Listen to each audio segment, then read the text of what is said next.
Students, you have previously filled out the section with the essential question, how do I factor? That was the top flap of section number 4 in your Unit 4-5 flipbook. I'm going to add something to the bottom of that, and there's not a lot of room here. Well, I've got a lot of room, but you may not have very much room. So you're going to have to squeeze this in, and you can use the left or right margin as well. What I'm going to cover briefly, and it's going to be real brief, is special factoring.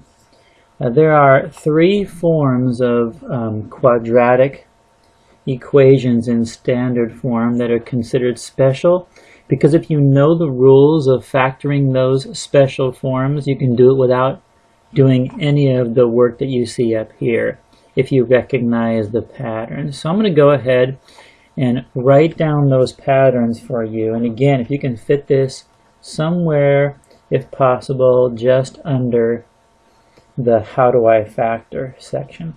The first type of standard form that's considered a special circumstance or a special form is called perfect squares. Perfect squares.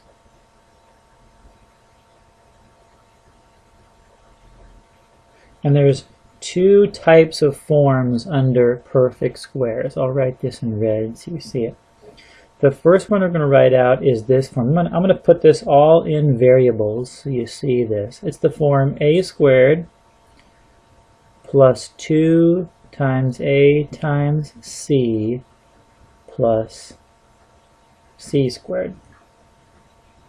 And if you recognize this form in a standard form quadratic, you can just go right to factoring it right away. The actual factored form of this is just a plus c and the whole thing squared. A plus c squared. Let's take a look at an example of what this form might look like. So let's say I have a standard form quadratic and it looks like this. X squared plus 6x plus 9. And the question would be can you factor this just by knowing the pattern? Now, of course, if you just go through the normal factoring procedures, you can factor this just fine. So that's totally fine on a test. But for those of you who recognize the pattern, you can actually factor this again without doing all the steps. And here's what we're recognizing here. I'm going to change this to a different color so you guys see this. If our perfect square form is a squared, you can see that a in this case is equal to x.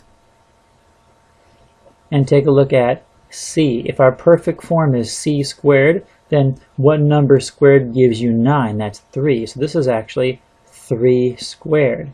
And that means c is actually equal to 3 in this case. Again, see, if I put 3 here, that'd be 3 squared, that'd be 9.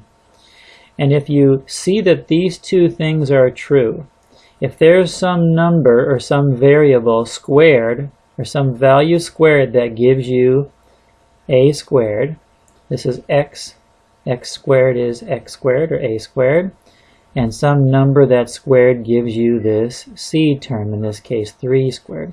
That means we can actually find the value of the b term. And the value of the b term, let me put this in a different color.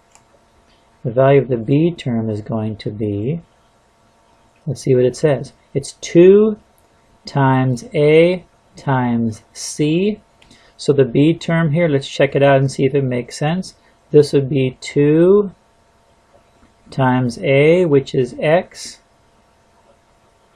times c, which is 3. And that means our b term is equal to 2 times 3 is 6 times x is 6x. So you can see that matches. So this particular standard form quadratic matches our pattern. Our a value here, if we're looking at a squared, the a value here is x. The c value here is 3. And since we've established those two things as perfect squares, then the b value has to be 2 times a times c, which is 2 times x times c, which is 6x. Since that matches, we know this is a perfect square trinomial, and we can actually just factor it directly. It's just going to be the a value, which is x, plus the c value, in this case, which is 3 squared. Now again, if you just factor this, you'll come up with x plus 3 times x plus 3, or x plus 3, or the binomial squared. But if you recognize the pattern, you can actually factor it directly. All right, let's take a look at the other perfect square trinomial. That one's going to be a squared minus 2 times a times c plus c squared. And if we can find that pattern, we can factor it directly like this. It's going to be a minus c squared, or the same binomial twice, a minus c times a minus c. So we can write it as a minus c squared. Let's take a look at an example of this. I'll write one up here. Let's say that we have a standard form quadratic that looks like x squared minus 10x plus 25. Let's take a look at our values here. A squared matches the pattern x squared. That means our a value here, we can just call it x. And then take a look at c. C squared, this is our number in our standard form quadratic. Well, 25 is just 5 squared. That means the c value here is equal to 5. Now, don't confuse this c value with the ABC of a standard form quadratic, because we know, class, that a is 1 here, b is negative 10, and c is 25. This is a different a, b, and c that we're talking about, so don't make a connection between those, or that will thoroughly confuse you. We're just looking at, we just put variables in here and just looking at how they match up with our sample standard form quadratic. Now let's take a look. If we've got a perfect square in the first term, and it is, that's x squared, a squared, so take x squared and square root it, that gives us x. 25 square rooted gives us 5. Those are perfect squares. Then we got to check our b value. Our b value here is going to be negative 2 times our a value, which is x, times our c value, which is 5. Let's see if that's true. Our b value is supposed to be negative 2 times 5 is negative 10x. And that matches our example standard form quadratic. Therefore, this is also a perfect square trinomial, and that means we can directly factor it. That's going to be equal to a, which is the x, the value of x, minus c, which is 5, and the whole thing squared. Again, perfect square trinomial means it's going to factor to x minus 5 times x minus 5. So we can write it as x minus 5 squared. So these are what are considered perfect square trinomials, and you can directly factor them. Again, if you just go through the normal factoring steps, it takes you a little bit longer, but you can solve them. But if you recognize these patterns, you can actually just write the answer directly. All right.